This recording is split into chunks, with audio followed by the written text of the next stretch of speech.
Uh, di kesempatan ini saya akan present untuk final exam mata kuliah Information System Security and Risk Management. Dengan saya untuk share screen terkait jawaban yang sudah saya isi.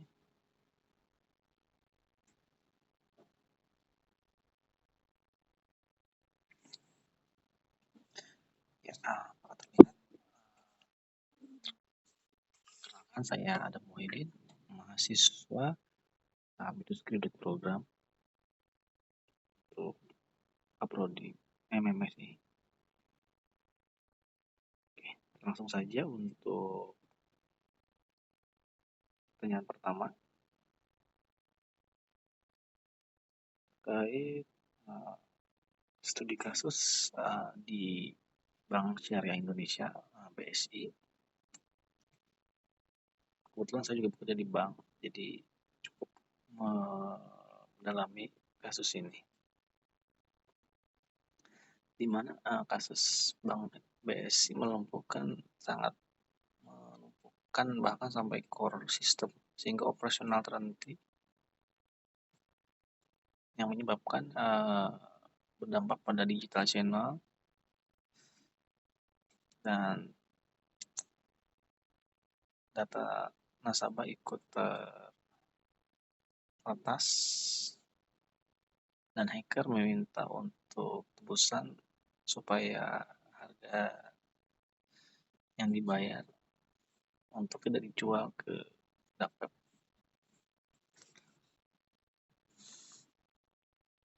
Jadi untuk identifikasikan prinsip-prinsip utama keamanan informasi terkait aspek CIA yang dilanggar dalam insiden tersebut,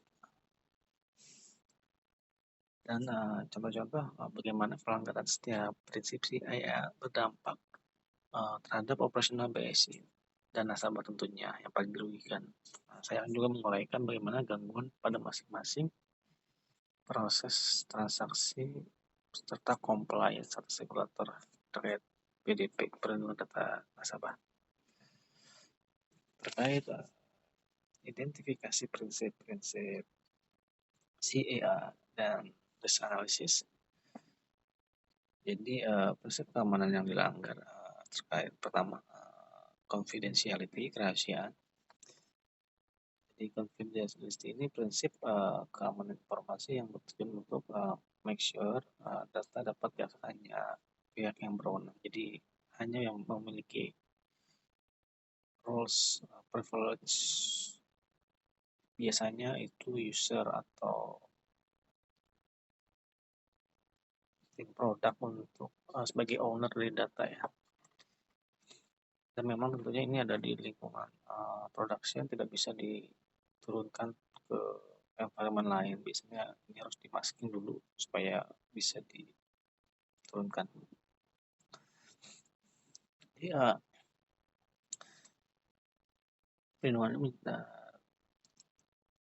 ini kita uraikan terkait kelompok software login yang berhasil mencuri 1,5 terabyte data cukup besar ya, yang mencakup informasi nasabah dan pegawai terhadap kerahasiaan data pribadi dan finansial, khususnya terkait data-data perbankan seperti mutasi nasabah, overbooking, LLJ, dan terkait aktivitas keuangannya di Bank BSI semuanya tercapture di 1,5 terabyte data. Data tersebut terancam dijual di dark web, yang berarti informasi pribadi KYC, pasti KYC nasabah, alamat, data sensitif tentunya, dan data bisa disalahgunakan. Data yang beresiko, data pribadi KTP, NPWP, atau biasanya SIM juga bisa untuk mengajukan pembukaan rekening sekarang. Data internal pegawai, data pribadi pegawai juga, dan data-data operasional lainnya.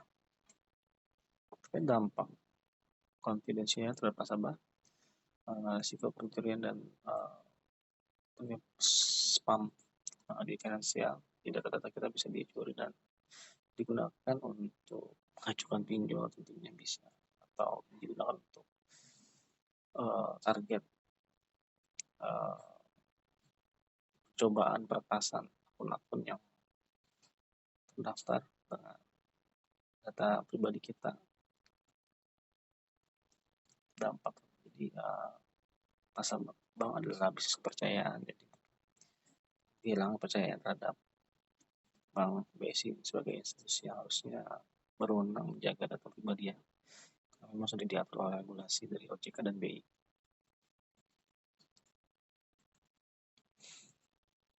Yang kedua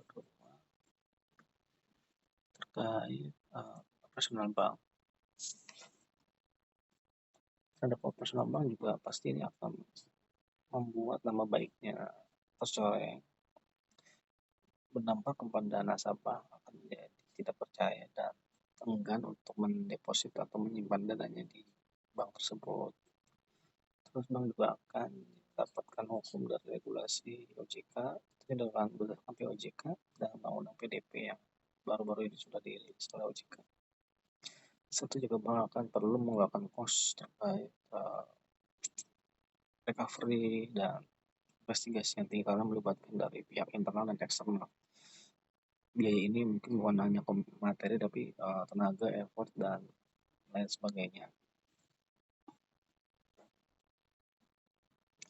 Itu saja, singkat saja terkait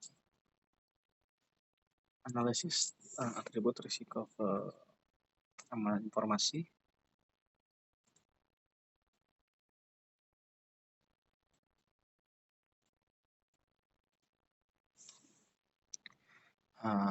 Challenging dalam investigasi forensik karena tidak ada jejak digital yang bisa dianalisis. Tentunya hacker ini lumayan jago ya, dia tidak bisa dengan mudah menghilangkan jejak. Dampak risiko hukum dan regulator, tentunya regulator akan sangat kecewa karena BSI dinilai lalai tidak menjalankan POJK terkait bank yang wajib melindungi data nasabahnya.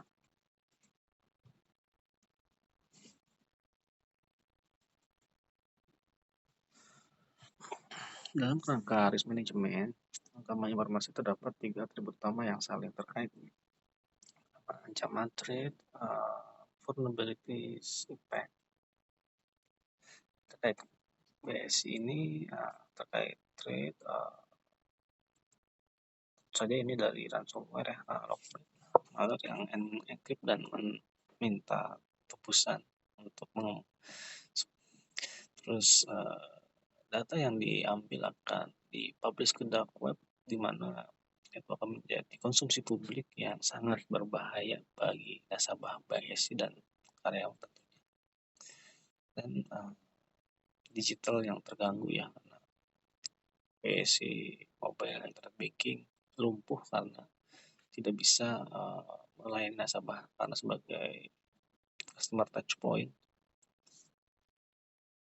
Dan ancaman ini bersifat eksternal dan terorganisir, target terhadap institusi keuangan dengan nilai cukup tinggi. Tentunya menjadi sistem IT yang atur di. Jadi jika kita lihat apa sih sebabnya? Mungkin dari IT tidak menerapkan regular patch terhadap sistem operasi bahkan tutupnya. Karena semakin hari semakin berkembang, para celah keamanan selalu dicari, maka perlu dilakukannya patching berkala atau untuk menutupi temuan-temuan dari prinsipal biasanya dia suka khususnya di bidang security untuk menutup celah-celah keamanan informasi. Dampaknya dapat terhadap operasional tentu saja kita channel tidak bisa digunakan, lumpuh, finansial juga terganggu, dan core system juga tentunya terganggu ya. Singkat saja, langsung ke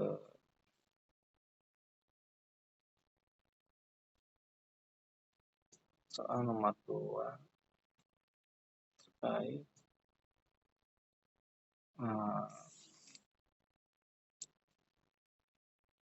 serangan DOS pada situs web DPR RI. tentu saja terkait serangan DOS ini akan sangat sering kita temui karena sesuatu yang akan dipublish di internet itu menjadi target yang sangat rentan bagi para hacker. Nah, untuk studi kasus nomor 2 ini, Oktober 2020 situs DPR RI mengalami serangan denial DOS yang menyebabkan situs tidak bisa diakses. Situs menjadi down dan dia protes sebagai bagian dari protes terhadap draft RUU HP. Oke, jadi memang ini yang diduga karena reaksi terhadap RUU yang akan disahkan. Terkait analisis risiko keamanan. Jadi kita mengidentifikasi aset dan environment situs sebagai aset dan spesifik sesuai DPR yang posting di publik. Environment terkait kita DPR yang terkait koneksi ke internet atau publik. Identify ancaman itu saja serangan denial of service yang flu server dengan fake traffic yang membuat server lumpuh hingga down dari akses. Tentunya ini juga harus disikapi dengan disaster recovery atau standar high availability. Identifikasi kerentanan tentunya ada kelemahan dalam tidak adanya mitigasi DOS yang seperti rate limiting, throttle, dan teknologi yang bisa memfilter serangan-serangan biasanya ada di firewall modul ya.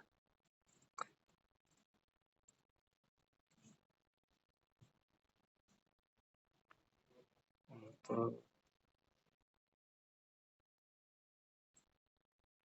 non-teknisnya itu sendiri kurangnya kebijakan terkait keamanan cyber yang proaktif, minimnya pelatihan dan awareness terkait ancaman cyber, dan ketergantungan pada layanan tanpa regulasi. Jadi memang ketergantungan sama vendor atau pihak ketiga itu perlu disikapi dengan bijak, di mana terkait tata kelola IT yang harus sesuai governance.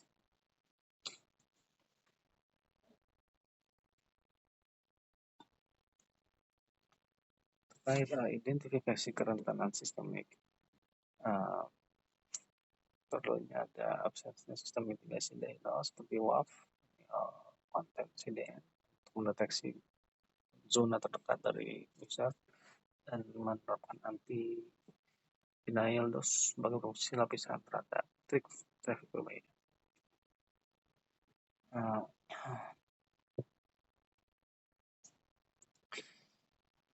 Banyak soal matematika terkait studi kasus di Kementerian Kesehatan terkait kebocoran data lagi. Jadi memang pada 2021 Kemenkes diduga mengalami kebocoran data sensitif terkait aplikasi Electronic Health Alert Card (EAC) versi lama. Kebocoran ini memicu kekhawatiran terkait pelanggaran privasi dan potensi penyalahgunaan. Berdasarkan kasus, jawablah pertanyaan berikut dan tuliskan sumber referensi, estimasi kebutuhan informasi, dan jelaskan secara rinci bagaimana kebijakan ini mendukung prinsip keamanan informasi. Terkait estimasi dampak dan risiko dari kebocoran data. Insiden kebocoran data sistem informasi di Kemenkes belum memiliki governance yang standar ya. Kebocoran berarti data pribadi dan lewat data kesehatan masyarakat dapat tentunya dampak ke publik membuat kekhawatiran dan campaign terkait digital health itu menjadi agak-agak terganggu ya. Terkait requirement strategiknya berdasarkan kajian Kemenkes membutuhkan sistem manajemen keamanan informasi berbasis ISO, tanggal cerdas, infrastruktur keamanan digital yang berfungsi PA, confidentiality, integrity, availability, SDM yang kompeten dan keamanan siber. Kebijakan SOP yang terdokumentasi dan dijalankan secara konsisten. Ini terkait human dan memang harus betul-betul menerapkan standar-standar risk management yang kompeten ya. Terkait usulan kebijakan informasi, dengan teknis terkait implementasi ISO, mengenkrip data dan kontrol berbasis peran, melakukan audit keamanan secara berkala, dan monitoring terkait ancaman cyber. Tujuan dari objektif itu adalah melakukan sertifikasi keamanan, kepatuhan regulasi, insiden, dan edukasi pegawai.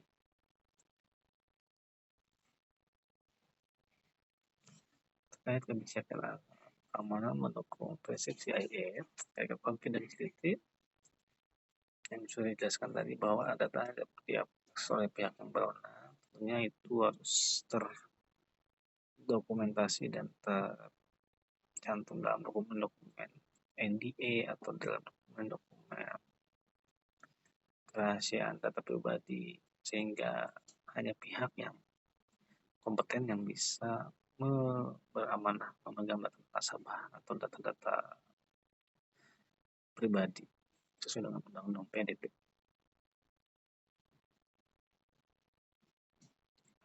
Kita lanjut ke kasus nomor 4. Sempat terkait di Tokopedia. Tokopedia menghadapi kebocoran data 91 juta akun, kemudian dieksploit melalui phishing dan credential stuffing untuk mencegah ancaman. Oke, ini agak seru nih, mencegah credential stuffing. Tokopedia mempunyai plan akan menggunakan AI untuk mendetek ancaman. Oke, memang sekarang AI itu menjadi solusi ya untuk segala aspek-aspek kehidupan ya. Tentu rancanglah kontrol keamanan berbasis AI, model machine learning, dan untuk deteksi anomali. Jadi jadi solusinya menggunakan model machine learning untuk mendetek anomali. Dapat mengimplementasikan post log behavior, menganalisis aktivitas pengguna, terus bisa juga menggunakan vector embedding. Jadi kita membuat model log dari aktivitas kredensial, terus kita convert ke vektor. Dari vektor kita menggunakan similarity search. Jadi dari koordinat-koordinat vektor itu kita cari similarity atau titik-titik vektor terdekat yang bisa kita gunakan untuk mendeteksi anomali dari login tersebut. Di situ bisa kita lihat performa dari anomali yang bisa kita identifikasi.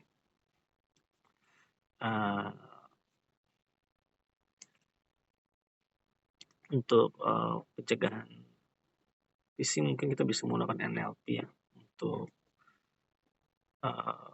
menganalisa email-email dan pesan-pesan yang berpotensi phishing, atau mungkin kita bisa menggunakan behavior biometrics ya, AI memantau pola ketikan, dan tentunya kita harus integrasikan dengan risk management ya. Jadi AI ini sebagai dari strategi multi domain, jadi kita bisa mengintegrasikan dengan risk management di mana dengan adanya AI bisa mendeteksi risiko operasional, presentasi secara real time, termasuk pelanggan kepercayaan dan risiko bisnis terkait kepercayaan pelanggan. Jadi AI bisa nge-boost terkait akurasi untuk mendetek preventif vulnerability threat yang dapat berdampak terkait sistem keamanan. AI juga dapat untuk mengurangi false positive sehingga pelanggan menggunakan lancar tanpa mengorbankan keamanan. Oke, sekian dari saya. Selamat pagi. Terima kasih semuanya.